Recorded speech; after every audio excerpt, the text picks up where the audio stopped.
Hello and welcome again to the Wide World of Wargaming, Age of Sigmar podcast. As always, we are your hosts, Alex, John, Garrett, and Jeremy.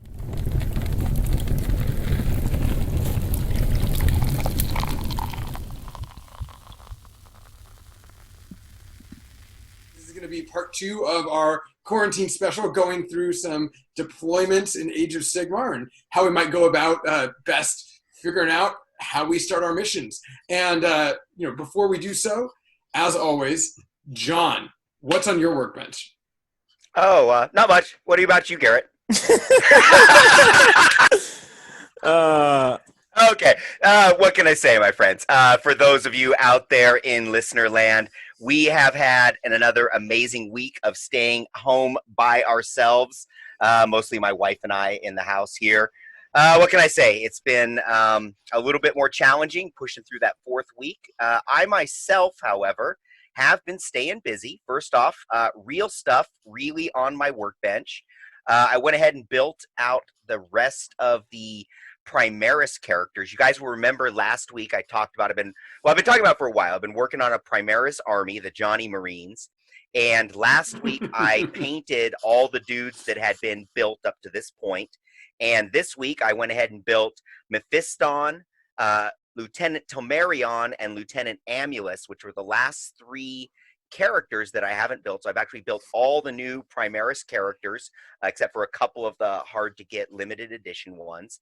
And of course, my intention is that this is a army that I can play as any of the different Marine factions, including even Space Wolves or Dark Angels. So it should be a lot of fun with that.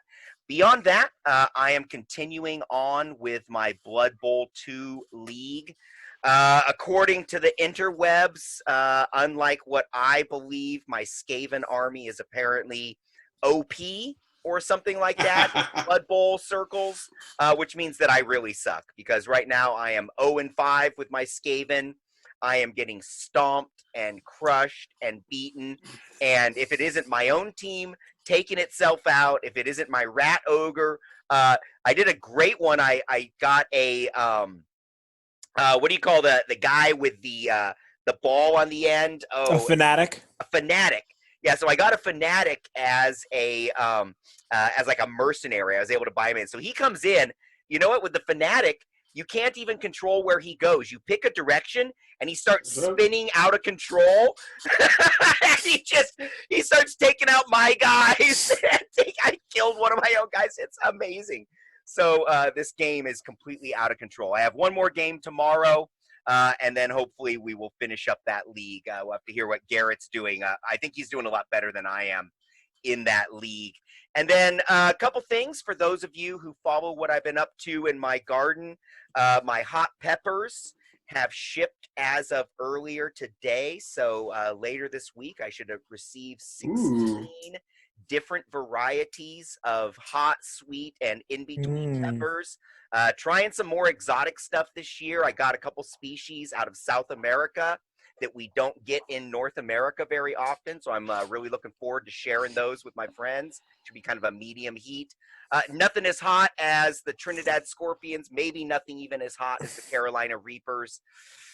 But we'll see, because this year is off to an amazing start, and even though it's early spring, my garden, which is right now just herbs and stuff like that, already going crazy. Like my bog garden has a ton of flowers in it. Should be pretty amazing. And then finally, last but not least, broke out the old tabletop simulator. And this is something that I was kind of, I wanted to try. I've known about it for a long time, but I have avoided using it because, as you guys know, I suffer from terrible motion sickness. I can't even walk past a Ferris wheel without getting motion sickness. In fact, it was a big deal this year, Alex, as you know. I went on the high roller in Vegas this year.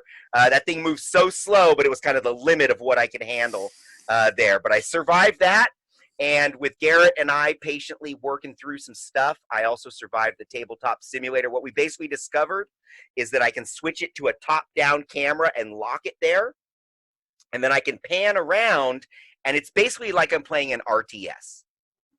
So not any 3D for me at all. Okay. Other than that, it works out real nice. You got your dice and everything. And you see in my background, for those of you enjoying us on the on the internet, on YouTube, as it were. There's a little scene from the Tabletop Simulator that's, in fact, the Places of Arcane Power map. Let me shove my head out of the way. You can see that my Skaven list barely fits in the deployment zone. Let's see, right there for you, Jeremy. There's your buddy, the Vermin Lord Warp Seer. Oh yeah, look at that. There you go. Yeah. Now he was a hero because in the game with Garrett and I, he actually was able to jump into the backfield and make a nice little charge out of that. So where was he during your Blood Bowl game, John? Shit, yeah, right. That's the whole problem with my Blood Bowl team is they need a Vermin Lord. Instead, all they have is some pansy-ass rat ogre that keeps flopping on the ground and throwing tantrums and stuff like that. That sounds a lot like you're a Vermin Lord. You just have a lot of 5-up saves. Yeah.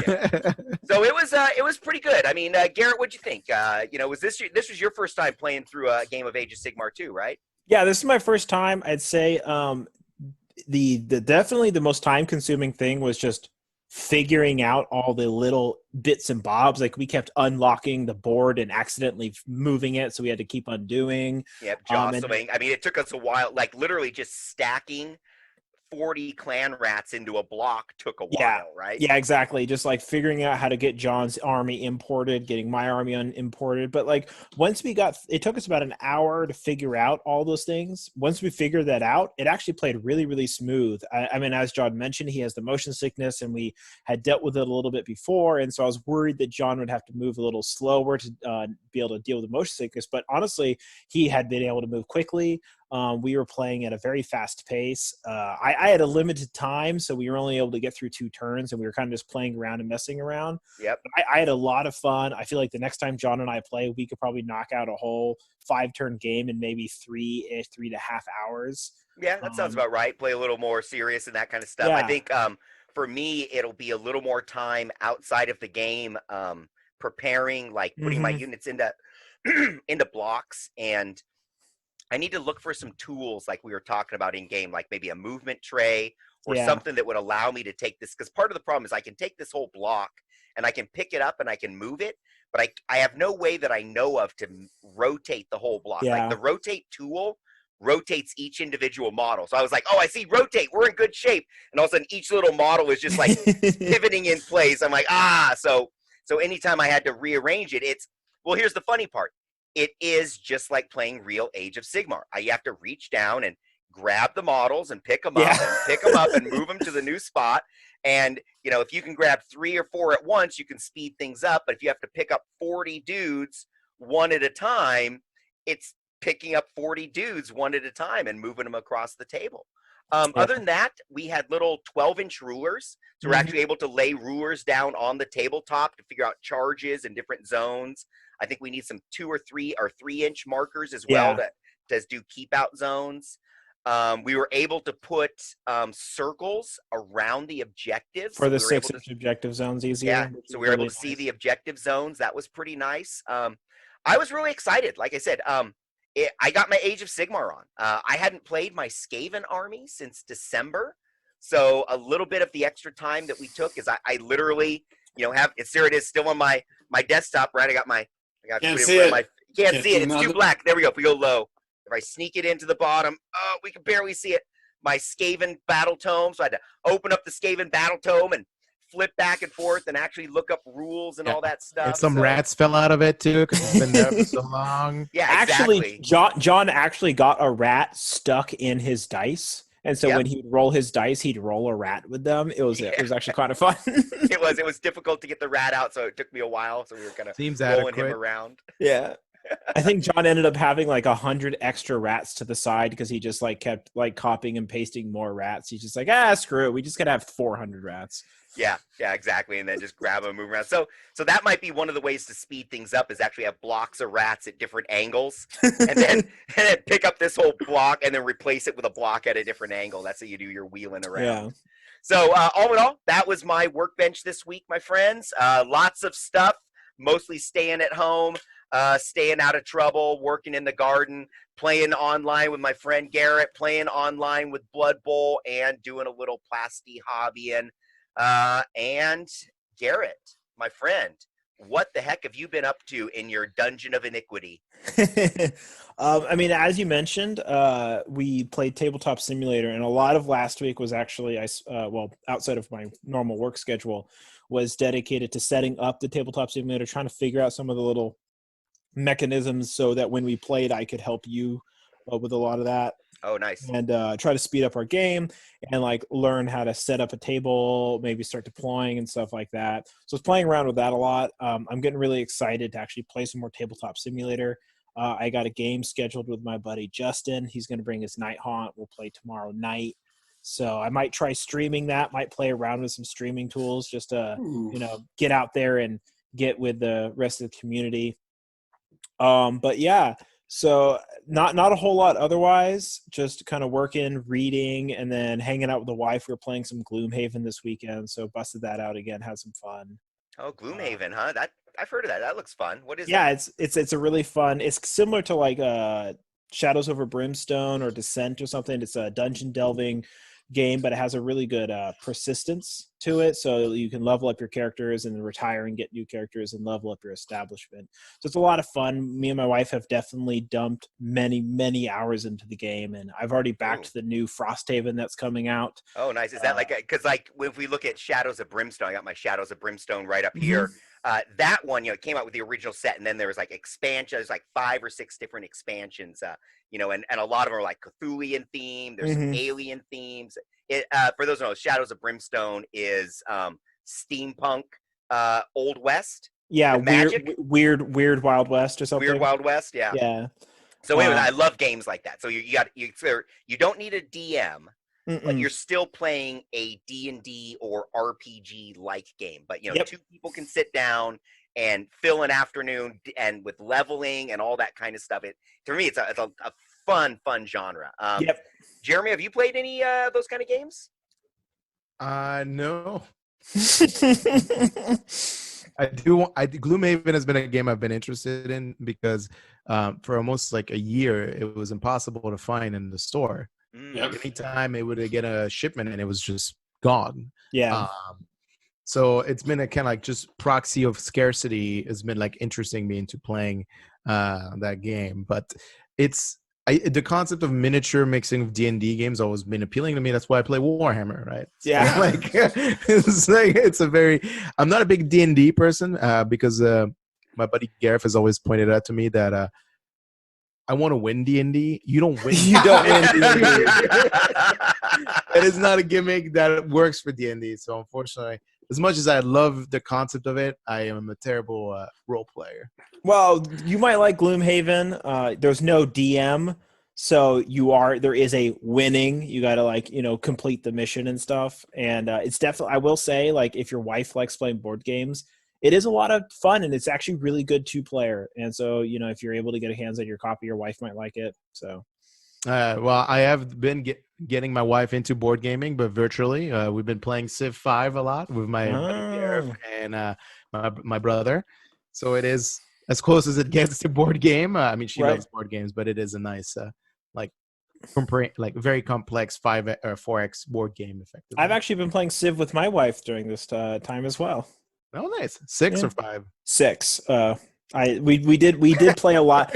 I have yet to reach my amount of time in 5 as I do. Like I've played less 6 than I have 5, but it's getting. So I've played more 5 than 6, but 6 is catching up. I do want to try the new expansion of 6. My brother tells me it is very good. It makes the game fixes a lot of the problems I had with it. We'll see. We will see. Right now, I'm just trying to teach. I've mostly been playing those little, like you pick one leader and play like a 50-turn scenario with them. Those have been a lot of fun. Oh, they're like a micro scale version of it. Yeah. I'm a big Starlight. Is it called Twilight Imperium? I love Twilight Imperium. You know what? I've downloaded Twilight Imperium on Tabletop Simulator, Jeremy. We should get a game scheduled to play it. I would always wanted. I've always wanted to play. Imperium. Yeah, I played Twilight Imperium maybe 8 years ago. I love it. My wife and I own it, and we love it. But it's just getting enough people together to play. For you need a full hours. table and the time. It's the problem. My buddy the only full game I've ever played with my our teammate Aaron Albert, because he used to have a group of guys who every year they would get together and play one game of Twilight Imperium. And that's about it. Like that's like it's so hard to get that many folks to be dedicated enough for that kind of investment. I was gonna say, doesn't that game take like 12 hours? Yeah, about 8 to 12 hours. Yeah, usually a con and game that's where at a con you assuming- get enough people to do that. And that's assuming everybody knows the rules inside out. If you don't, then it's a 2-day affair. No, you gotta play a practice game for everyone to learn how to play the game. Then you can play a real game. Yeah, exactly. It's much like Civ. Those 4X games are like you can win in so many ways, and it's up to you to make the right decisions on how to win and adjust and adapt during the game. And unfortunately, for a lot of people, that's too much of a daunting ask for them in a board game setting. So I got to ask, Jeremy, are you the guy that goes for the big economic win, the science win, the social win, religious dominance? What is your typical path to victory? I don't decide until turn 200. I try to be good at everything until 200. So you're willing to go any route. You don't pick like, I'm going to build a religious society and go for it. I like to pick a religion. I like to have a religion just for the points and the in case I choose to change my mind later. But like, it's just there's no reason to, like, that game doesn't reward you for picking a path. It rewards you for making good decisions, and the good decision is, hey, find out what people are doing on the board first, and then make up a decision about how you're gonna win. Yeah, good at everything, so you can count. Because if you're good at everything, you can kind of block your opponents from winning. Versus pick the most. I've won more games of diplomatic victory than any other games in Civ 5 because I'm a big. I'll buy every city state and then they can vote me to win. So that's my favorite kind of easy way out, I guess. But I never picked that as a strategy. It's just kind of like ends up becoming that, like, kind of like, well, we're in that turn where whoever gets elected wins. So I'm like, well, we'll just play to that. Oh yeah. Anyway, I guess I'll go into my workbench. I thought that was your workbench. No, that was still your workbench. Oh boy. Alex, we're just never gonna talk about anything relevant that matters about Age of Sigmar. That's fine. That's fine. I'm cool. Everything's fine. I'll start with I'm assembling some Sisters of Battle because there you go. That's a great background. That is a good background. It's my second. Well, I should say let me correct that. It was my second longest running owned army for Warhammer. Because when I was a kid, I was like, they must be French. They have fleur-de-lis on their armor. But didn't really understand that. No, that has until later. That has nothing to do with it. I got rid of them in like 2012 or something, or right around 6th edition, because I was tired of the metal like models. They were kind of like abysmal. And then at that point, Games Workshop had already hinted there were going to be plastic models. It only took like a decade. I've been promised plastic sisters for 10 years. Yeah, I was like, and hey, you got Celestine in like 2016. Oh my gosh. Yeah, and to Alex, what are they called, Alex? Geminids? Well, that's Age of Sigmar. I don't care what they're called. I don't care. I know that's unfortunate for you. It's the I don't know. I was rereading the Demon Fugue graphic novels, and I got the itch to rebuild some Sisters of Battle. I'm looking forward to painting them in Even Chalice, which is the Terran Coven, or the Coven on Earth, basically. So I'll have like my, Sentinels of Terror, my Imperial Fist, my Custodes, and then the Sisters of Battle. So I'll have a nice, like, kind of display case, corner, short, whatever, to, like, represents my Defenders of Earth, I guess. But outside of that, that sounds awesome, actually. So this is actually in some ways almost more of a hobby project for you then. Yeah, no, I don't plan. Like, I want to play them, but it's like one of those things. Like, if I'm gonna play any 40K these days, it's gonna be armies I want to play with, not to win, because I don't think 40K is like a good game. Sorry, 40K players. I played it for years. I don't think it's a good game right now. And I'll play Harlequins or Sisters because I think they're fun. And even though I own 3 Space Marine armies, well, 4 now technically, I still really don't enjoy Space Marine armies at all when I play them. I think they're cool. I just don't enjoy them. So yeah, I'm probably not gonna play anything competitive for 40K. And I know this breaks the heart of our friend Shane Rucky, who's been trying to get me to play 40K back to 40K for a long time. But my son. I just My brother. Of course he's your son. That makes so much sense. Wait. That makes you my bone daddy. Because Shane and I are brothers. We have the same birthday. We're twins. Ooh. Yeah. Different mother and father. Yeah, no, we always joke about that. No, but it's because, see, my whole family are all redheaded, blonde-haired people, except for me, and I have dark hair. Shane's whole family are dark-haired people, and he has red hair, and we have the same birthday. I think you guys were, what's the word when the fairy switches babies around at birth? I think that's what I'm saying. What ended up happening. That's exactly what happened. Well, I will tell you one thing. Your personalities are definitely not the same. A little different. But. Yeah, a little different. Just a little. But it's fine. Before I go into a 40K versus AOS rant, I just want to say I can't wait for this Saturday's announcement from Games Workshop. Because please, for the love of God, announce another 40K edition. Because this one is fucking garbage. They need to announce a 40K edition, and they need to announce a couple of things. But. I'll say from an Age of Sigmar perspective, a new 40K edition will be welcome because that means we might slow the fuck down on the AOS side while they do a bunch of 40K releases. Yeah, how many codexes have they had in 40K in the last year? 7? 7? I don't know. Yeah, again, Psychic Awakening books, those rules don't count. Codexes. Yeah, But none. But bad editions of 40K drive people to AOS, so. Well, we saw that before is that everyone was upset with 40K. They came to AOS. AOS community was growing, getting strong. New edition of 40K came out, and our population in AOS went blue. Yeah. I mean, it makes sense. It's just the shiny vanilla flavor. Unfortunately, you realize the vanilla flavor you just got is also filled with fucking crunchy metal bits, and that's 40K right now. And then, but also the design team. You can clearly see that the design team is just making way better models for Age of Sigmar in terms of well, let me rephrase that because I think Techless is a fucking monstrosity. But that every other model has been fucking phenomenal in comparison to the lazy Primaris crossing the Rubicon models. Like, hey, this is what's his name? Mephiston? Fucking Christ, the Mephiston model is like, they could have done so many cool things with it. And it's just so lame. He's so lame. It's the same. Gaskell is awesome. Ragnar is lame. Like, they just did so many lame. Yeah, Ragnar's very, and like the physics of how Ragnar's poses in that thing. It's just kind of like. I think just Space Marines are hard to do well. I think Space Marines. No, they're not. They're not. Their design team just doesn't want to do more Marines. It's like, that's what it is. They had all those damn lieutenants. How many more could they want? Enough like to 17 fill Abaddon's goddamn lieutenants.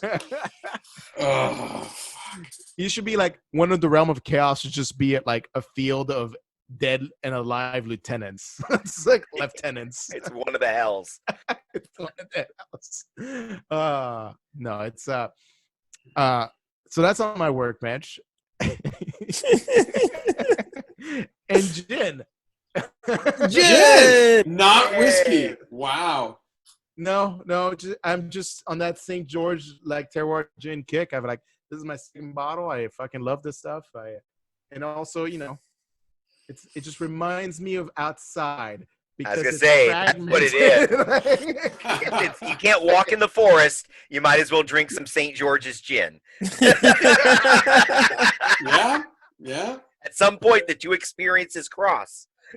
It just reminds me of the olden days when we used to see sunlight and step out of our house. Mm-hmm. Wait, the Alex, olden days of Sea Sunlight, when was that? Back when you lived in San Jose? There was never any sunlight in San Jose. It's fucking foggy or smoggy. That was the only two There's no more smog anymore. The air is cleared up. The birds have returned. Salmon are swimming up the rivers here. I had a mountain lion in my backyard last week.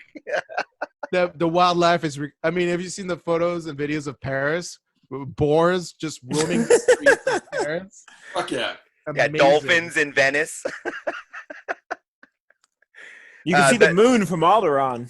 So here's the thing: is this is only people being shut in for a couple weeks. Like, you drop humanity, I'm saying 6 months. Yeah. The planet's cleaned up. Dude, and we're a memory. you want to watch a delirious? People going delirious. There's a podcast network that I've been listening to, just some random podcasts from comedians. And there was like a comedian in LA who had a podcast, and it's literally titled "I Don't Want to Talk About Fight Club Anymore." And it is a 5-episode long special where the guy stays up for 72 hours straight and plays Fight Club on repeat for the entire 3 days and does not sleep. And I accidentally, like, my Spotify, when you listen to podcasts, it'll play your podcast and then it'll be like, here's something new, and it'll just play something random. And it was the final episode of that podcast, and I wasn't even paying attention. I was just like doing hobby work, just kind of getting stuff in, not really listening to it. And then I was listening to it, and I hear the guy, and he's just like, I'm tired. I've seen Fight Club 36 times in the last 72 hours. I'm not going to have a guest on this episode. Someone's going to come by and do a health assessment on me. I just don't want to talk about Fight Club anymore. And like he starts singing a song, and like you can hear it in his voice, and he's like dying inside. I'm like, that's how people are in the quarantine right now. This is what's happening to people. It's a little concentrated version. And it was the most insane thing. So like, yeah, I don't know what to say. Go listen to it. It's fucking bizarre. But I'm gonna take over right now, and I'm gonna talk about my workbench. So right now I'm actually completely cleaning it off because I have no hobby projects right now. So building the computer, got almost all the computer parts. That's the hobby project. That's the hobby project. So right now I'm clearing off my desk in preparation for it. The only thing I don't have is everything's coming in on Wednesday, by Wednesday. So we're gonna be able to get everything up and running, and I think I'm gonna update the firmware on my motherboard tonight or tomorrow, and then we'll be all set. I wish you had a GoPro so we could, like, me and John could just watch you assemble your computer on stream and just, I'll fucking do it. I'll put up a Facebook Live the entire time. Good. Don't you dare put that silver nitrate on that CPU before you just fucking ramrod that thing. Should I be buying silver nitrate? I'll fucking do it. I'll buy ground strap. What's that? I hope to God there's silver nitrate in the CPU you bought. Can you imagine trying to find some thermal grease right now? Thermal grease is definitely still available. Yeah, it usually comes. Most CPUs out of the box come with some inside the box. Okay, well, we're getting it straight from the box, so we should definitely receive it. I mean, unless Intel does me dirty. I mean, it could. They could. Yeah. I work for them, so I could definitely put in a memo. Yeah, so that's on our workbench. Still waiting for some other stuff, but don't really want to work on any of my 40K projects right now. In terms of the Adepticon preview, I am looking forward to it. I hopefully want to see a little bit more of maybe whatever the remainder of the Lumineth is going to be, because we know that there's that like water priestess that's already been hinted at, and the artwork's already been shown for it. And it's already shown up on 2 separate versions of the rumor mill, so we know it's a model. We know it exists. What? I'm done with it. You're done with it. They've been cock teasing me for too long. I'm done with it. Oh, okay. Stop with the Lumineth. That faction's old. Well, quite frankly, on to Sons of Behemoth. I do want to see the Sons of Behemoth, because I am pretty convinced that the artwork of the models is obviously going to be what the models. I mean, the artwork in that preview is just going to be what the models are going to look like. So hopefully on Saturday we get to actually see the minis. We get to see how tall they are, because Jeremy, you weren't here for the last episode, but we talked a little bit about Behemoth, and we talked about the size of an Imperial Knight in 40K and the size of a Gargant or a giant right now in Age of Sigmar, and then compared that to the Bone Grinder, which is actually taller than an Imperial Knight by like 3 inches. So it'll be pretty cool if they're the size, if they're that guy's size, and on like a Knight base. Whew, that is gonna be awesome. That's what the Games Workshop needs, is nerds measuring their models taller than each other. Sons of Behemoth, the way they advertised it in this teaser, because I wasn't here last week, so I'll say one thing, is that they have some hardcore anime fans in the design studio. Is all I'm gonna say. Oh, is it like Attack on Titan stuff? Yeah, it was very Attack on Titan like descriptions of like, this is the Gatebreaker, which is like literally, I think, a name of one of the Titans in Attack on Titan. Oh boy.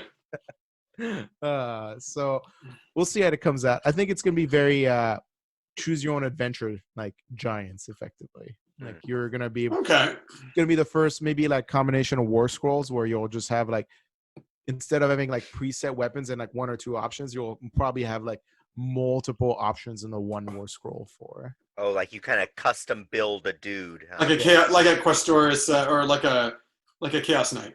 Yeah, and the kit, it's probably gonna be one kit for the entire army, whereas you can just build whatever you want out of it. That's smart. That's the best way for them to sell a bunch of one product. That'd be amazing. Yeah, it'd be pretty exciting. You have a whole lot of conversion bits by the end of it. I mean, you add three of them. You maybe have a named one, and then you have normal Gargants, and then you have the Bone Grinder one, and that's quite a few War Scrolls, and that's enough War Scrolls and something like that. So I think the Vermin Lord holds the current record on that. There's 5 Vermin Lords you get out of the kit, right? No, you get 5. You get 5. Yeah, because you get the Warp Seer, the Corruptor, the Warbringer, the Deceiver, and then the Lord Scroak, the King. Oh, yes, I forgot about the named one. Okay. And then there's the Forge World one for 6, but But that's a different kit. Different kit. Yeah, that's very cool. Yeah, so hopefully we get to see some stuff for Bahamut this upcoming Saturday. I really hope that we get, in terms of the 40K stuff, because we were talking about that too. War of the Spider, we obviously got a preview today. I hope to see more on that as we go forward, because it's going to be rules for Death Guard, Emperor's Children, and Custodes. So seems like fun, sounds like fun.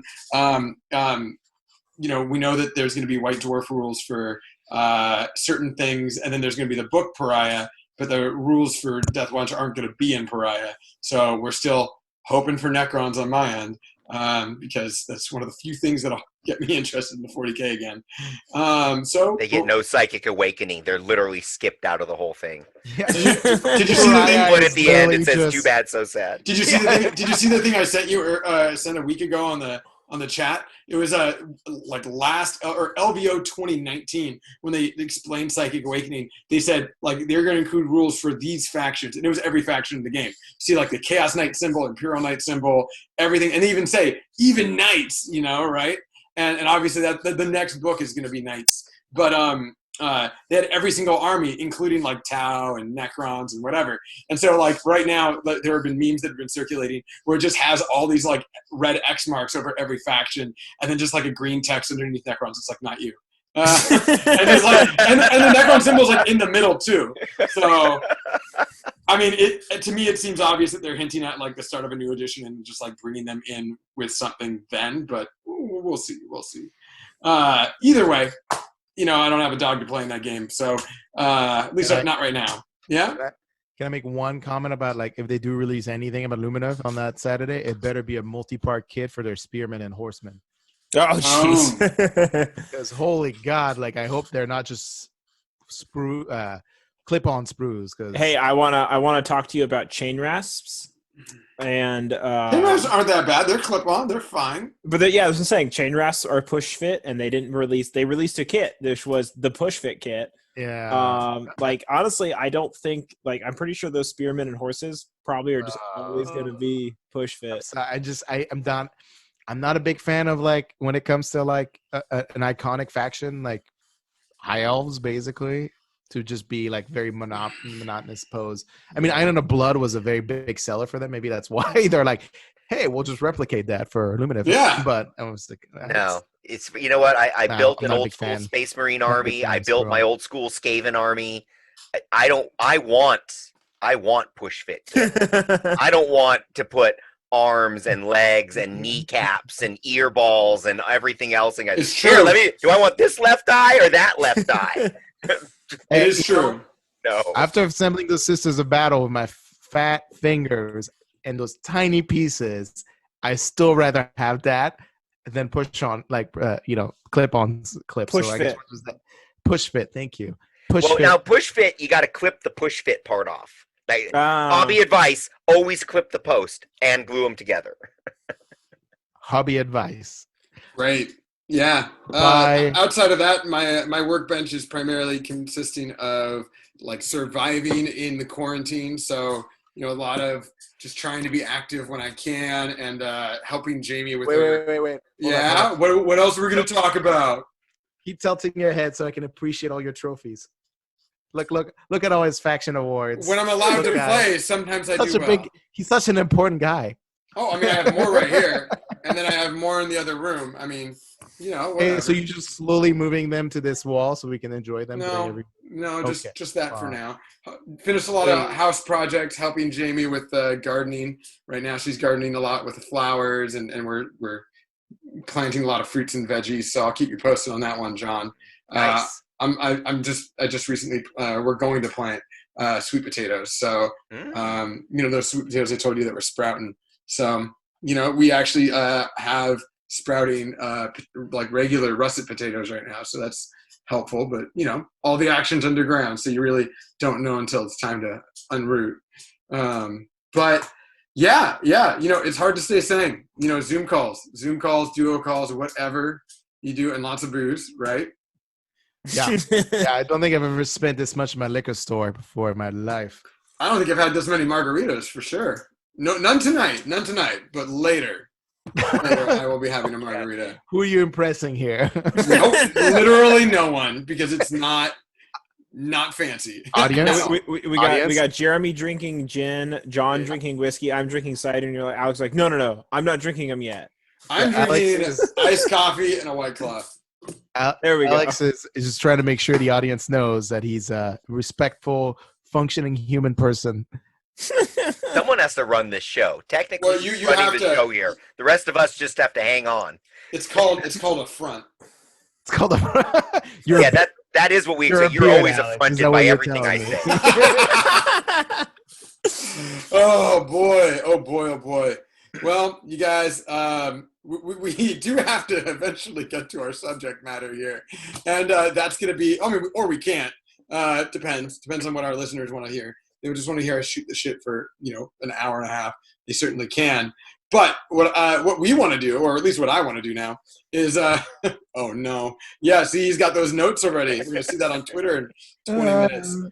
We of course are gonna be looking at the deployments. Now we didn't get through all the deployments last week. We went through Places of Arcane Power and Duality of Death, and we went through Scorched Earth, and we didn't actually go through those with Jeremy, of course. But Jeremy, do you want to give any quick pro tips on those two before we go into the new one, since you unfortunately were not available? Timing, yes. That's the only advice I'm gonna give. Decipher the rest. Have you watched the Great British Baking Show? You sound like Paul Hollywood. Timing. That's the only advice I give you. Yes, I love that show. If comparing me to Paul Hollywood, I'll take that as a very good compliment. That is a lovely, handsome man. Right? That is a lovely, handsome man. Oh boy. Yeah. So, we of course do have these deployments that we want to talk about. And today specifically, we're going to talk about the two that we didn't get to. And that's going to be Star Strike, and that's going to be Places of Arcane Power. So, we're going to start here with Scorched Earth. And let me just pull that up for you guys. Not Scorched Earth.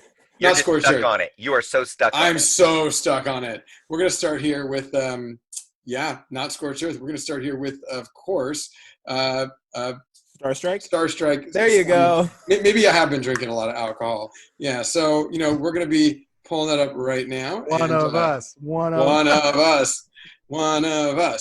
And yeah, there's some fun stuff here that we can look at now. Bear with me one moment. We're going to be pulling that up. We're going to be doing some technical difficulties. I noticed under the settings, Alex, that there's a checkbox. Keep the video on when sharing your screen. Of course. We do have the ability to do moments later. Le few moments later. Okay. Hey now. Alex has the ultimate gallery here. It's actually kind of nice. He's the one running the tech for 3 super techie guys. Right? Don't you guys love it? The guy who doesn't even have a computer ticket yet. I answer in IT as IT, basically. How do I reboot my computer? I don't know.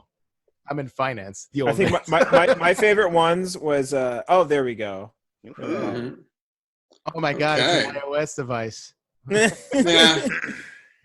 Okay, so this is it. This is Star Strike, and yeah.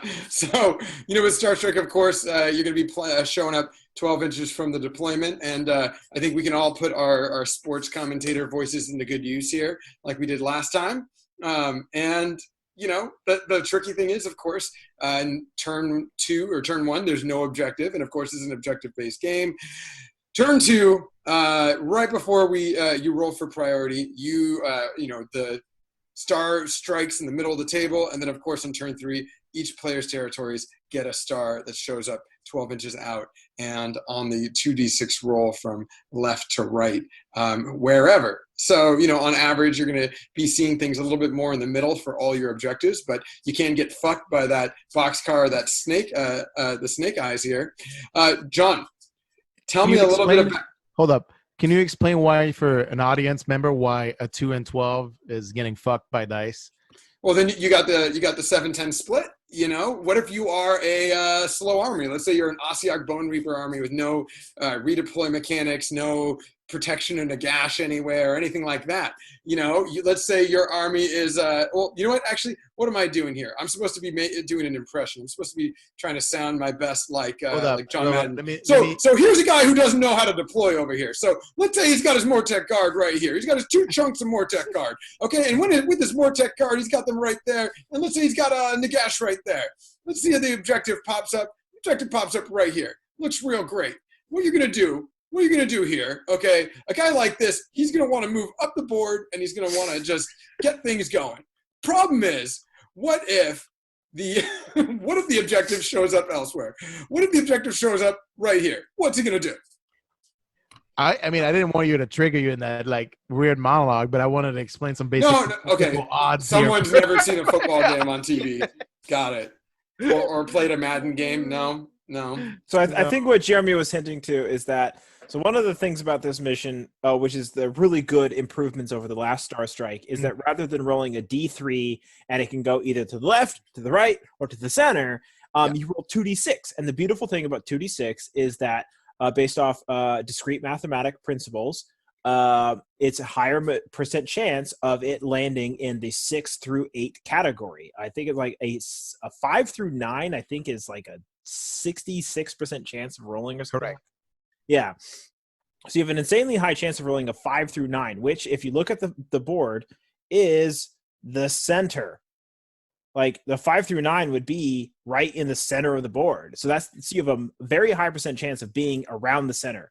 So you have a more predictability about where it goes. The problem is that you could roll a 12. And so if you play to be in the center, right here, you go towards that, and you happen to roll a 2, all of a sudden you were moving towards the center, and it drops over here, and you're like, well, shit. And that's why Alex says that you could get fucked if you roll a 2 or 12. Yeah, it's a vastly improved version of the last iteration of it. Like a 2 and 12 are 1 in 36 chance each of them to happen. So, which means that you have 3 dice. You're rolling 3 different occasions of that happen. So on average, it happens 1 in every 12 game It's kind of what it works on. And so you should never expect 2-12 to happen. You should expect probably that 2 through 4 or 10 through 12 will happen in 3 dice rolls on average. It ends up because you're rolling 3 times per mission. So the way there is a neat trick to this mission, and that's initiative on turn 3. So you want to be in a position where you don't need to win initiative on turn 3 is what ends up becoming, because since you get to find out on turn 3 where the last 2 drop, you've basically don't have to make any good, or I guess, decision of forcing or commitment until you've seen what happens. You don't want to be forced into making rash decisions and scrambling to get ahead. Yeah. And so back to, if I may, sir, if I may draw on this map here. That of course, you may, sir. This is, I'm drawing a box of teal, but this is basically the area of the table you need to fight for the entirety of the game. Most of the time. No, it's not most of the time. If you overcommit down the center in the beginning, and because you have a clearly advantageous damage, your army's just that much better at doing damage than your opponent's army because you're playing against a more KG player. That's literally the entirety of the environment you need to fight for. Are you talking about this? Are you saying if you overcommit here, you're fine, or are you talking about the center is this 4 through 10? The center is this 4 through 10. Okay. Yeah. Fight the game on the 4 through 10, you are more likely than not always in a position of winning.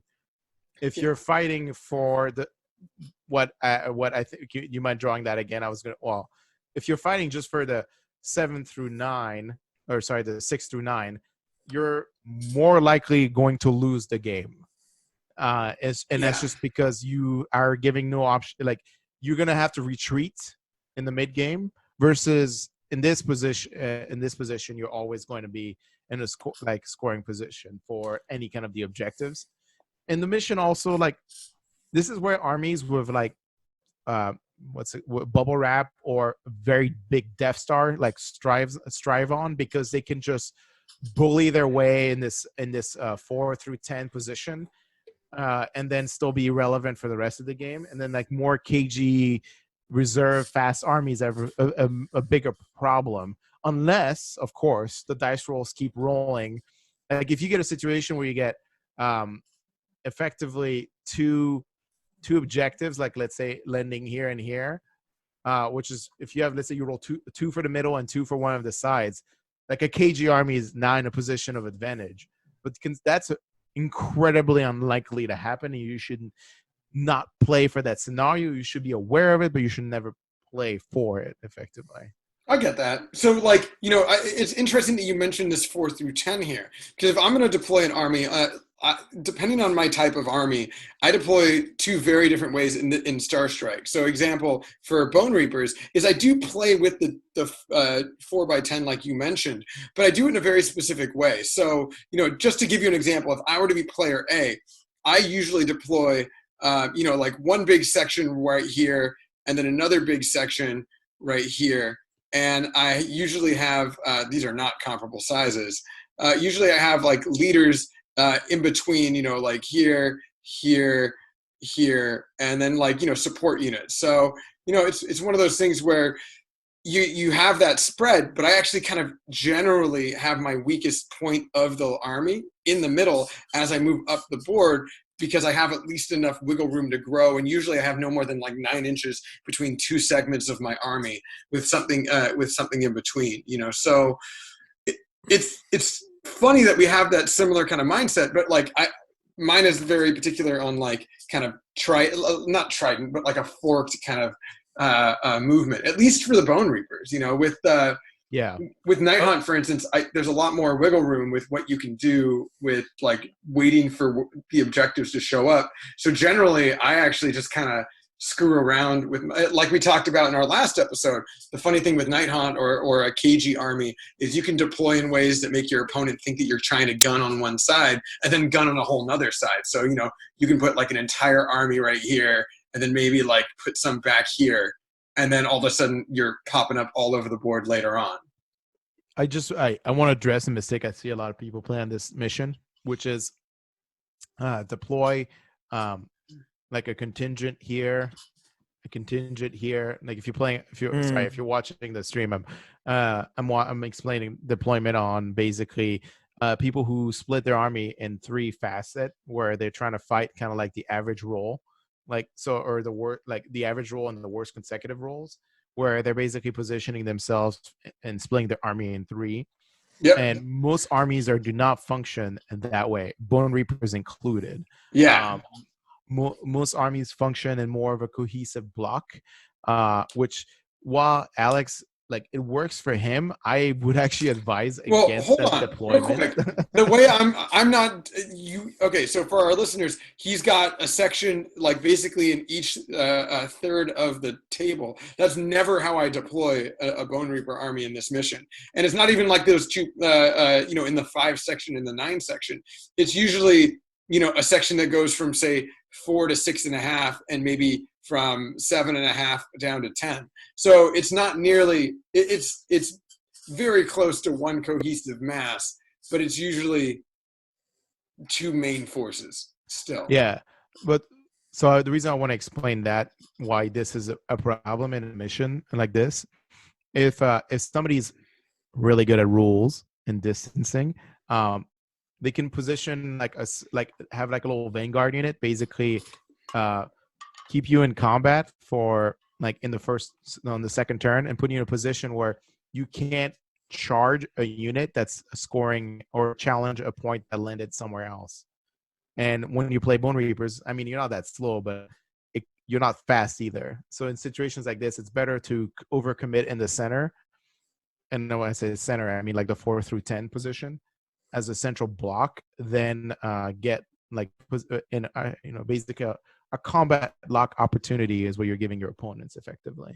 Yeah. So what I was drawing up here in the player A territory is, I think, like similar to what Jeremy is, that if you need to split your army, definitely I would split it between the 4 and 6 and the 8 and 10. Have like 2 splits, because one thing that I was drawing over here is that if coming in this 4 through 10, if you're in the center of the board, it is not an actual far distance to go from the edge of the 4 to the 2, or the edge of the 10 to the 12. So if you're able to be in this and this area by moving these guys up here, kind of like this, or even moving them into the center right here, you're not having to go that far to get to the outskirts. And if you're able to take over this 4 through 10 and actually secure the whole 4 through 10, you don't have to travel far to the extremes, and you're controlling the 4 through 10 on 2d6, that's like 75, if not more, % chance of all of your objectives landing in that zone. And so you're able to threaten every objective at that point. And worst case, you got to travel like 12 to 14 inches to get where you need to go. And that's a good run roll in one turn. Okay, this is where like I once again disagree from a timing position. And I guess maybe I'm doing a really terrible job explaining my reasoning why. So let's say you're in a position where your opponent, or you decide to go first, or your opponent makes you go first, or whatever. Even if you go second on the first turn, and you take these 2 blocks, right? You take your 2 blocks. Let me clear out my little thing here. You have a block here and a block here, right? And you decide on the first turn, I'm going to move them, and I'll use a diamond shape I'm going to move him here on the first turn. Right, so you've basically decided to commit your 2 blocks forward because you want to be able to reach.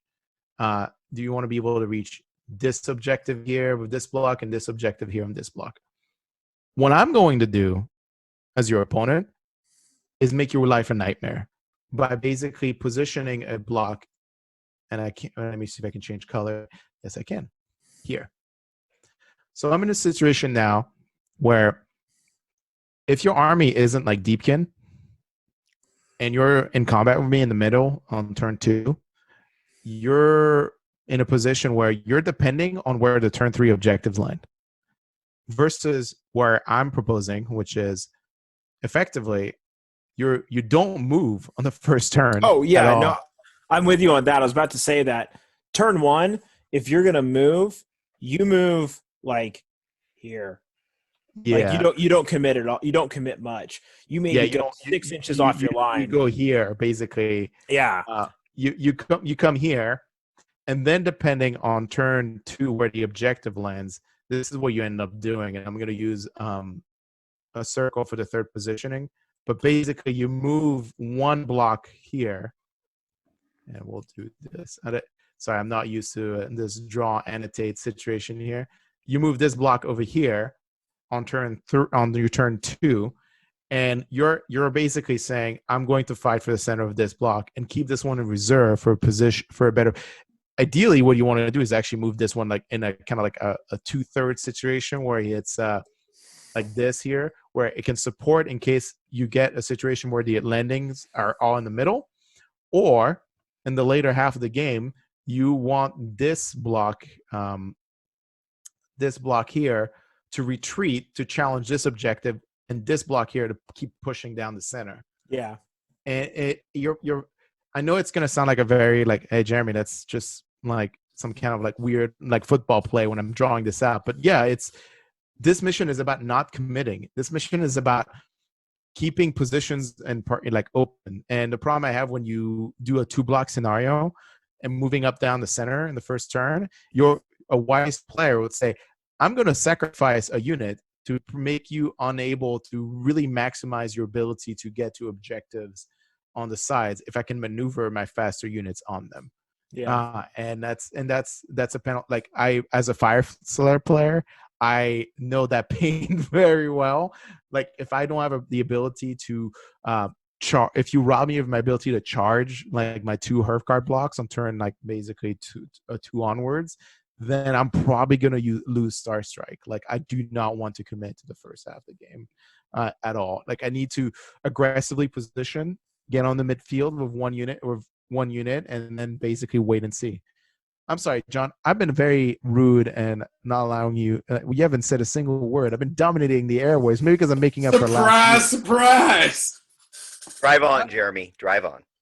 I'm a very egotistical person. Like You I have do literally not like the sound of my voice. I just you like have the sound of my literally intellect. said what I was going to say, and then talked through the next thing I was going to say, and then I figured out the third thing I was going to say, and you said that too. So literally, all you've just said is what I had to say, anyways.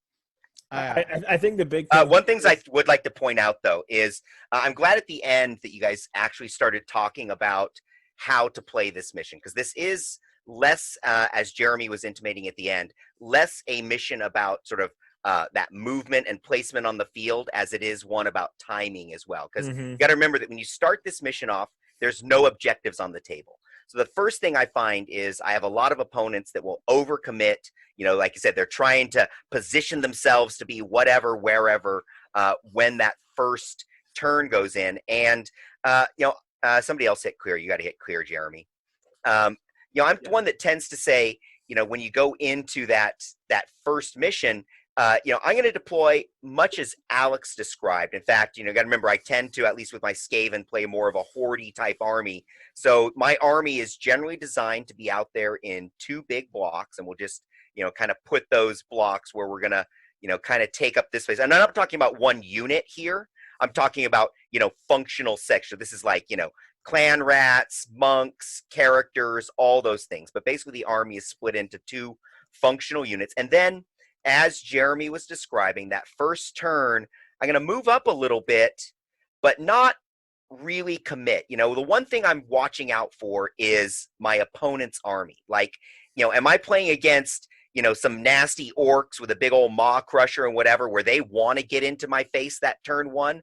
Well, I might need to create a bait or a bubble wrap or something out there. So, what happens on the first turn is a lot to do with how much is your opponent actually going to get into your face in that first turn. How much can you withstand that in your face? Assuming that doesn't happen, then yeah, we start looking at, as we move into turn 2 or what have you. Now, it's funny, we talk about the odds about the objective landing, out here or out here. I swear to you, every time I play this mission in a GT, my center objective is one of these ends. Maybe it comes in here, but it seems like it's always at the ends, and then these ones tend to, just bop down like that. So that's kind of what I see happening more often than not as I'm going into this mission. So for me, it's, just as Jeremy said, we're going to take 2 blocks. We're going to position them not just on center. We're going to move up. We're going to set ourselves up to be able to strike. And then for me, it's in turn 2, something comes down in the middle. Now, we have to watch out. This is a mission with very high scoring. I don't think it's been mentioned, but the points you score are equal to the current battle round. So if you don't grab an objective early on, you can make up for that pretty quick. But start coming to those later battle rounds, you miss an objective, you're losing big points. And so what I like to do is set myself up to be able to take, hold, and often not overly threaten my opponent in the center, but more set myself up to barely take the objective, barely take it back, and just keep taking that center objective back. I'm going to try and use my second section to build some kind of a castle. Whenever that second objective comes in, wherever it is, I want to screen out my opponent. If I'm playing against Alex, I want to make sure that he's not coming in on my flanks. But I don't care if he comes and plays in the backfield over here if I don't have to protect, an objective in the middle or something like that. So I'm going to build a little bit of a castle, make sure that they never touch my objective in my backfield.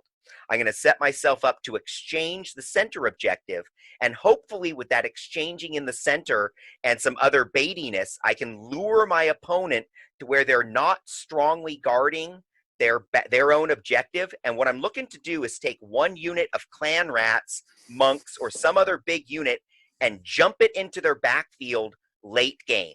Or really, I might not even expect that unit when it jumps into their backfield to ever get to their objective, but it puts a high threat pressure against the objective that they have, wherever that happens to be in their backfield, and it's going to pull pressure off the center. And so now I could keep swapping for the center. If they push too hard to take the center from me, they've weakened their backfield, and I jump something in and take their thing. Because that's, to me, at least every time I win this mission, that's the big win, right? You're going back and forth, and this is a high-scoring mission, but the scores are building equally. You're both holding your backfield, you're exchanging that center, and then, bam, if you can take your opponent's backfield 1 turn, late game, that's usually the big extra block of points that's going to win you this game. So that's my thought on this. And I think really that's what Jeremy was starting to talk about too, is play this game, but you have to play it across the timing of this game, rather than more of a static mission where all the objectives are on the table at once. I wanted to add back on like your comment about, you played this game or this mission many times where you felt like the objective was landing on like, 2 through 4 or 10 through 12.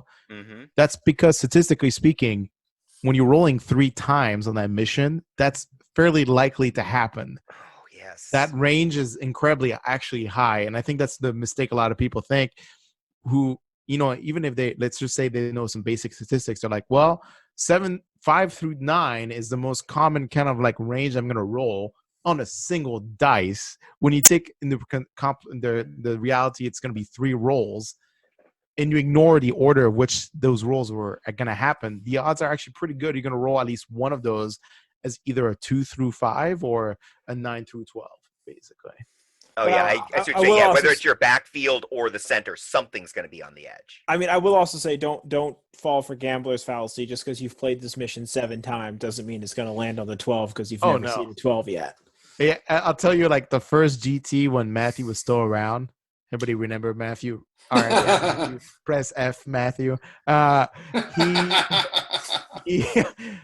We played this one when this book came out, and I was playing Fire Slayers, and I was just, or like the old Fire Slayers, not the new Fire Slayers, and I was just like, oh my god, they made this mission so much easier for Fire Slayers, and then like literally like 2 of the middle objective landed on 3, and his home objective landing on 2, and I was just like, good game, sir. So I was just, it's still a random, it's RNG in that mission. You're don't make the foolhardy mistake of committing down the center too much and then get punished later because you made that call too early, basically. Don't blow your load.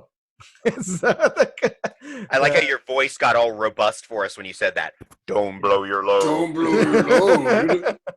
I will say one thing. For list building on this mission, if you have mechanics that allow you to deep strike, ambush, and stuff like that, I would look at abilities that let you ambush later. Like for Beasts of Chaos, if you're able to get that command trait that lets you ambush half your army on turn 2, the more you can hold your reserves off and not have to kill them in turn 1, the better. What, No. Jared? No, you say fully commit turn 1? No, I say so. The problem of that idea is that when most armies now have some reserve mechanics. So on this mission, most people like are going to be positioned in a way to prevent like reserves to matter. So like actually, I think you're better if you're going to list build for this mission specifically. You're better off building cheaper MSU who are like fast. That's the only thing that matters. It's onboard presence. It's not the reserve mechanic at all. Because as we just described for the first like 30 minutes, is like the focus is fighting down the center. Yeah, and reserve ambush mechanics especially are bad for the center. Yeah. Well, we might start seeing more of that as people are playing more leagues rather than traditional tournaments for a while. There is that opportunity to, so we say, list tailor for your opponent for your mission. Yeah.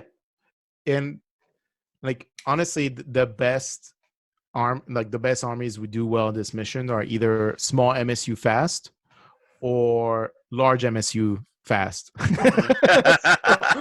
so it's either or. Like pick your poison. It doesn't matter if you're killy or not.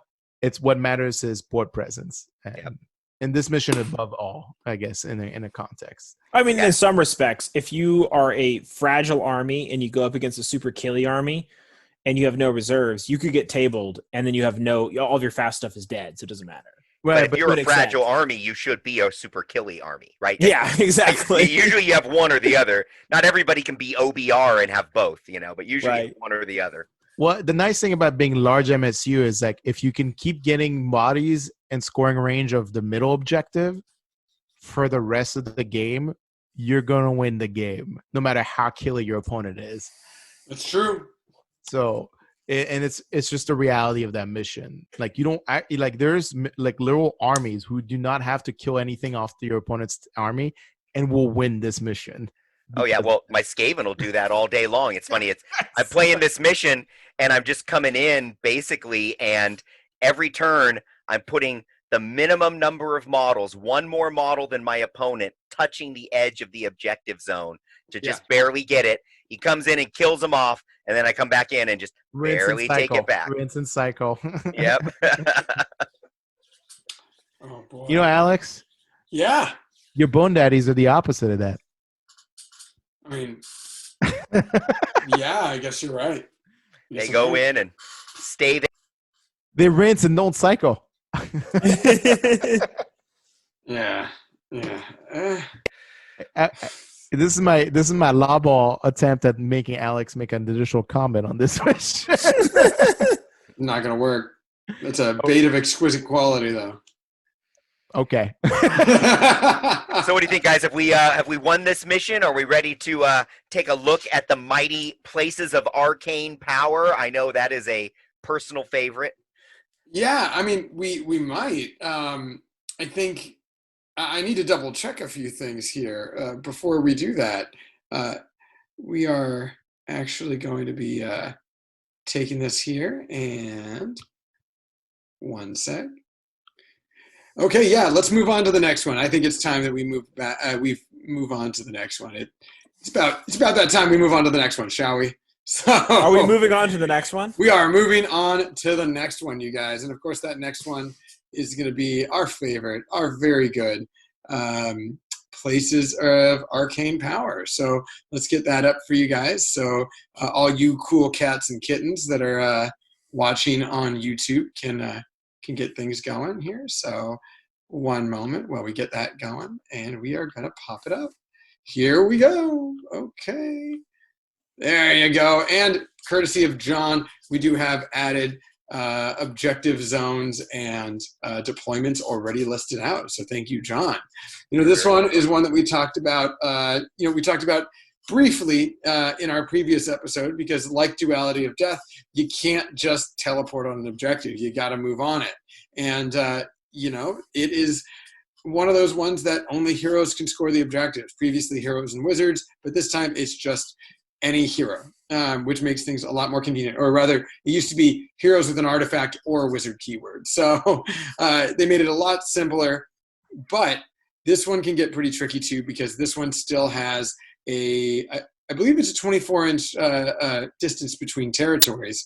But with the diagonal format, things can get a little interesting. Now, I will say, when I myself am deploying in this game, I usually, depending on what army I play, I'm usually choosing one or two or maybe three objectives. So, with my Night Haunt, for example, since I had talked about those last, I usually like to teleport up, or maybe I get a fast unit, maybe a fast blob. Ooh, that is a bad color here, so we're going to redo that. I usually take a pretty fast blob and try to make sure that I can get going on maybe, say, a corner like this, like that, and like that, since I know that we can reach the objective pretty quickly. And then from there, I do also try to make sure that I can have battle line maybe spread out on another one, maybe like right here, in order to move on to the objective, or at least bubble wrap in a way if I'm going to bring faster heroes up to, say, a middle objective. And that's pretty simple. And then just try to teleport onto near the third one and then charge into it where need be. I usually try to give my opponent an objective so that I can do some teleport shenanigans and then just charge into it, since I know I can't just move on or teleport onto it itself. But for my OBR, it plays a very, very different way, of course. So I actually do specifically just to choose two deployments. I'm usually finding myself, or two objectives. So I'm usually finding myself going, say, out of convenience sake, or depending on how my opponent deploys, maybe choosing a chunk of, basically my entire army split onto two separate chunks, say right here. Which is going to be, say, the middle objective and a corner objective for those who aren't watching on YouTube. And I watch on YouTube. Yeah, then you should probably be watching on YouTube. But if you don't, I'm giving you a visual anyways. It's all about quality assurance. So, where I basically choose the middle objective and one of the other ones, and then basically try to sit there and hold it as long as I can. And if my opponent gives me an opportunity to take the third objective, wonderful. If I basically just have to stand my ground, that's perfectly fine too. But we, of course, have a variety of opinions here. And Garrett, when you play your armies, how are you generally deploying in this specific mission? So I play a lot of ambush armies. And so a lot of the times what I do, this is one of those missions I definitely try to counter deploy to my opponent, especially when I have very limited screens for my heroes. Because if I'm going second, I need to make sure that my opponent can't either jump on the objectives before me or kill my heroes before they can jump on the objectives. So I will maybe deploy like a hero here, and then like a bulk of my force right here, and then have a large force hopefully being able to ambush on this corner over here, and then be able to jump a hero over here, and then the bulk of my force onto here, screening like this and like this, screening the objectives to make sure that my heroes are able to stay on it. Hold on. You don't have a sportscaster voice going. Sorry.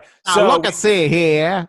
what we say is we move a majority of our force onto the center of the objective. What have you done, Alex? We went back to the what is it, like the 1940s? The 1930s. What are you 1920s horse racing. How about them Red Sox? Get a large. So we'll take in the center of the center, put a large majority into the center objective. You move the hero onto the objective, and you put the supporting units, that is the large majority of my army, kind of in a horseshoe around it, hopefully defending against the dreadful enemy that would be over here and possibly over here. so that they'd bounce off my force right there. And same thing coming over here. So the ambushing army would come on and try to defend the hero coming on from this angle over here. So down in the in one of the corners. So that's generally how I do with like ambushing armies. And as Alex, it's very similar to Alex's thing where I usually only focus on 2 objectives. Focusing on 3 usually splits my unit cohesion way too much. And if you're able to hold 2 for a majority of the game, maybe trading off 1 every now and then, but being able to hold an objective longer than your opponent, you'll run away with the points and win the primary every time. So just focusing on 2, and maybe if you have a sacrifice hero that you can use to possibly start him off over here, 1 turn, jump him on, get that extra point, force your opponent to kill him, and then focus the rest of the battle over here, then you'll be a point ahead on your opponents. Terrain is a big thing on this. If you have pieces of terrain that restrict your movement, like right here or right here or something like that, then you're going to have to work around that, and that usually determines which way I go. I generally don't split my forces among the 2 big objectives, the 2 outside objectives. I do try to focus on the middle and one side. Okay. So that's how I do things generally. Yeah. How about you, Jeremy? Before I go into an entire rant about this mission, oh no, oh no, that's how I am as a person. You know, even though I'm American, I'm also French by nature. This is a mission where only heroes and wizards can score, right? Only heroes. Only heroes. Period. Yeah, wizards can't score anymore. I put up this nice background because I wanted at a point to reinforce this mission. If you can't see the audience, for the audience, it's the wrap it up box. They're not going to see it. Okay, well, unfortunately for you guys, I think Alex is going to edit me out for this. But the point of when people complain about the random initiative order in Age of Sigmar, it's because of this mission. And the reason why is you only have to play it in a very simplistic way. You have to get 2 objectives, not 3. Mm-hmm. And you have to make sure your opponent doesn't move any single other hero that can potentially kill one of those 2 heroes or units on those objectives. Units can't hold this one. They got rid of the wizard keyword. I know, but it's the point that like if a unit kills it on the first turn, then it doesn't really mean a difference. It's as long as you prevent your opponent's hero from scoring and you can get on and keep winning initiative roll and keep winning initiative roll. Yep. You win the game. And that's why this is one of the worst design mission for Age of Sigmar. It's because from the perspective of a lot of missions are progressive scores, and this one to an extent is, but the problem is if you just play like you're going to throw in a bunch of suicide units in your opponent's face and keep getting him locked in combat in positions where he can't move his heroes or move his units to kill your heroes, then like you just win the game. Like if you start the game with going first, the odds are if you can get 2 objectives right out of the gate and wrap it up, as in like box those heroes in, you're going to win.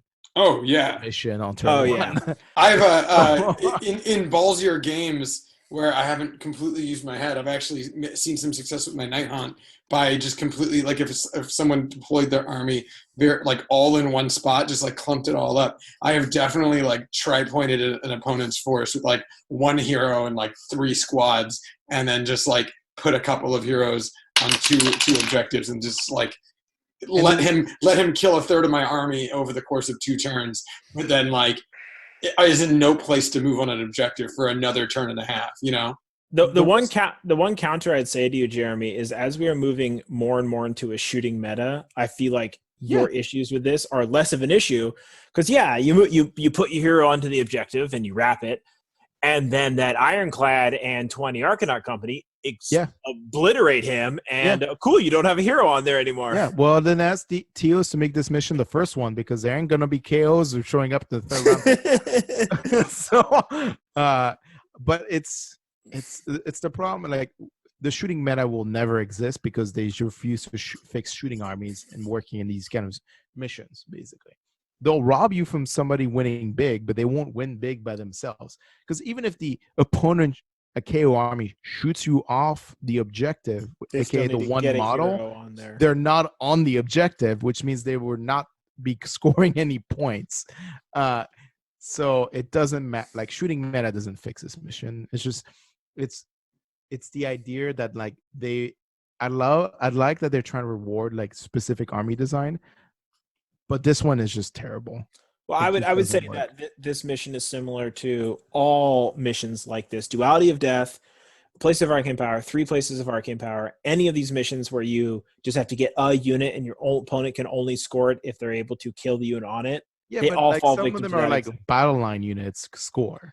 This Yeah, one but is see, just literally like only heroes. yeah, well, battle line units is sometimes even worse because you can get 30 Phoenix Guard or 20 Hearthguard Berserkers on there, and then good luck killing those guys off that, and you score it way longer. And the problems with Duality of Death is there's only 2 objectives.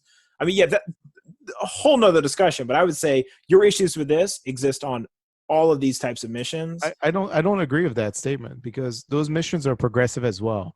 So if I do this with my Hearthguard block for the first 2 turns, I scored 5 points. If you own that on the 5th turn, you scored 5 points. My entire efforts were just completely washed out. No, you get scored points by the number of turns you hold it, not the turn. Right. On turn 2, I get 1. On turn 3, I get 2. It's 3 points. Oh, it's saying if I get on turn 5, I only get 1 point. Exactly. Yeah. But it's still like the odds of 20 Hearthguard blocks surviving the aggressiveness of an entire army for that long is, I mean, it's kind of doable, but not really anymore. Like, I think it was doable when they came out, but not right now. It's just, I don't like hero-only missions. By design, they're not exactly well designed because you'll get outside of the matchup scenario where hey, look, you're playing a vampire zombie lord with an ethereal amulet. Well, there's one objective you ain't going to take ever the entirety of the game. Granted, that guy's not killing anything, but that's one less objective you're ever going to compete on versus like, and when you're really only care about 2 objectives, that player really only needs to commit his next 1,560 points to the other objective for the rest of the game. And that's all that matters. Like, so for me, it's you, Jeremy, like, well, that's what happens when you have low objective missions. No, it's what happens when you have low objective missions with heroes which are near unkillable in the first half of the game. Like, that mission should be a 5 objective mission. It should not be a 3 objective mission. Because like at least you're rewarding people who brought a lot of heroes, not necessarily good ones, but when it's 3 objectives, you're rewarding armies which have one really unkillable hero. And that's Like, the God problem. forbid you play Marathi on this. Yeah, I mean, Marathi, like, or Nagash and a Petrifex. at least the one downside of Marathi is that if you take Marathi, you're probably high drop count, so you're probably going second. Right. That's the only upside. But if you're praying like, let's say like Bone Reapers, and just like a Leech Cavalos with Godbone armor, Yep. can basically tank an entire like army for like 2 turns on an objective. Yep. So I don't know. It's not a good design. Like I just want this mission to be at least one more objective. Just John. 4 objective on this mission. John, what would you do with your Skaven? Let's hear it. Oh, I mean, again, what would I add to this conversation? You guys fucking said it all.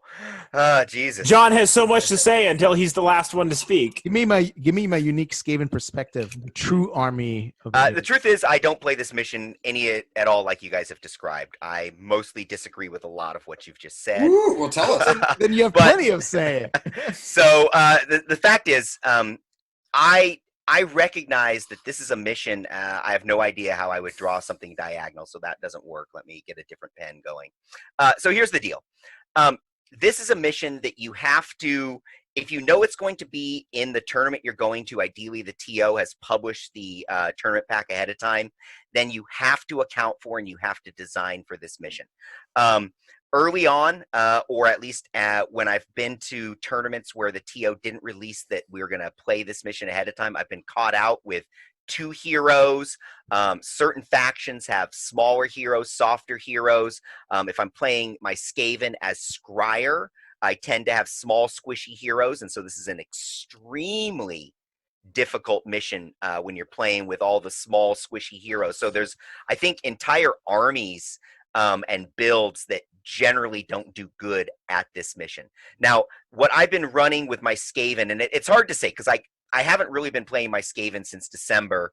I've been playing my Nurgles lately, but I guess in some ways they kind of behave the same. And that's, I'm going to generally set up a nice, as Jeremy described it, 1,500 points of my army, a big solid block, but I'm going to want a second block, of my army. So my army is always designed to go out there in 2 blocks. And, we've been talking about holding 2 missions. I tend to, as Garrett was talking about, I want to react a little bit to what my opponent is. And most opponents are going to go for 2 of the objectives. And so I want to identify which of those 2, and it's usually left 2 or right true, sort of the 2, well, left, your perspective, it doesn't matter, but it's the center and one of the other side ones they're going to go for. And so once I see where they're going, I'm going to go in like I'm going to counter punch that. But honestly, I'm not looking to grab this center objective. I'm actually looking to get them to think that I'm going to come out here so they protect it, but I'm going to punch in hard here. And then I want some kind of a contingent force that I can send the other direction. And having gnaw holes, that I can have for some repositioning mechanics are real nice. This is one of those missions where a couple strategic gnaw holes can really help you out. And what I'm looking to do is grab this objective and just keep it. Remember, he's putting all his forces here. He probably has a little counter, something to try and take this. And what I'm looking for is that opportunity when I can take one of my big hard characters, specifically in my Skaven army. I want to get the Vermin Lord, Warp Seer, or I want to get the Plague Furnace. One of those 2, when the opportunity strikes, I want to shove it into the middle. As soon as whatever character he's holding this center with becomes sort of visible and available, I want to send in maybe some monks to try and chew it up, to take out his staff, and then I want to come here and take it. One of the things I found is that if I can get the Vermin Lord, let me just clear, if I can get the Vermin Lord and the Furnace onto the center with any number of monks or clan rats, I can usually play lots of nasty little shenanigans to steal that center objective, but I'm not trying to take it from the beginning. So again, I'm going to go in, I'm going to find out where my opponent's going to try to take an objective. I'm going to punch as hard as I can against their hardest force. I'm going to come and take a smaller contingent to take the opposite objective, and then I'm going to wait for an opportunity to ambush the center from one of these other contingents and take it away from them. And I'm just trying to steal that late game. The fact that this one is, you get the hold the number of points is based on consecutive turns that you're holding the objective, also means that you have to pay attention to how many turns your opponent has held that objective. As he holds an objective turn after turn and that score starts to build, it becomes more critical for you to go steal that objective out away from them. You can steal it by putting so much pressure that they run that character away, or you go in and kill the character.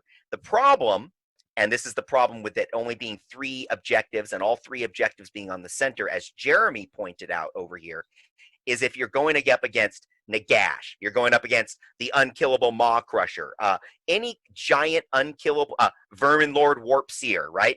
Any kind of unkillable character that grabs that objective first, if it has some bubble wrap and protection around it, you are really hard pressed to steal that objective. The question then comes, can you ignore that super hard character and take the other 2 objectives from your opponent? And I find that my opponents usually are going to shove that super hard character up the middle, and so that's why I want to be set up to take both of the sides away from them. So that's my take and my strategy on 3 places of arcane power, which I think is a terrible mission. You'll never see me include this in any tournament that I run.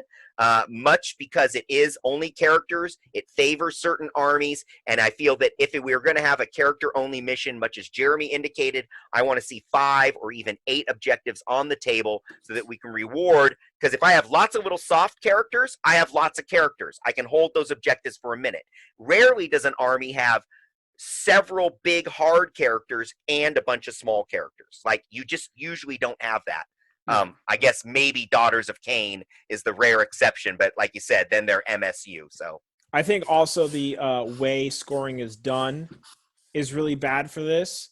Like, if you had 4 objectives or even 5, but you just got 1 point around, not this progressively increasing amount, for sure, then it wouldn't be that bad, because it's just like if you're able to get 1 objective, like if you had 4 objectives where it was similar to Battle for the Past or Border War, where you had 2 in the middle and 1 in each deployment zone, both players could throw a hero on 1 of each, and then they go after the 2 middle ones and fight over those. But you're only getting 1 point a turn, so it's not the end of the world. I think that might be a better way to handle a hero-based only mission. I don't necessarily think only heroes is scoring the problem. I think similar. My actual biggest problem with Relocation Orb is similar to this, is that I don't mind that Relocation Orb is a moving objective. I actually hate that Relocation Orb is only 1 objective. That's my biggest problem with it. The less objectives you have to score, the more opportunities you have where just a single, like, oh, I just need to just hold this and I'm done. Like, there's no real. Sounds like Relocation Orb is going to be a good one for us to have in our next episode. I do want to also let you guys know that I have been taking a docket, and on this recording today, John has changed his background 6 times. And I'm not counting no background. So technically back and forth a few more, but right now you're the record. So we're going to have to see next episode who holds the best. Well, on my docket, I have counted that you have like 5 awards on your wall, and no one's that cocky in this podcast. No one's that cocky. You should have like a. You admitted that you were cocky about 20 minutes ago, sir. For the record. No, see, now if Alex had them arranged perfectly so that when his head was in the middle, they formed like a halo around his head, then I would talk about it being an issue. But those look like they're honestly hung on his wall back there. So we'll let this slide. We'll let this slide today. Yeah. I need him to get him a shelf over his computer monitors right there. Sir, I have a shelf in my living room. Just put it over your computer and put your trophies. Put your trophies on there. No. There's not enough room in here. Come on. No. See, unlike you, I'm allowed to expand outside of a small room. Can't. All my trophies are in my cubicle at work, and I can't even get to them now. I don't know what to Well, if you guys do want to show Jeremy your condolences, do give us a like on Facebook and on Podbean or wherever you get your podcast. Subscribe on YouTube as well. So at Wide World Gaming. So we hope to see you there. We are also going to be on Frontline Gaming's Roll every Thursday or Friday. It really depends on a few different factors.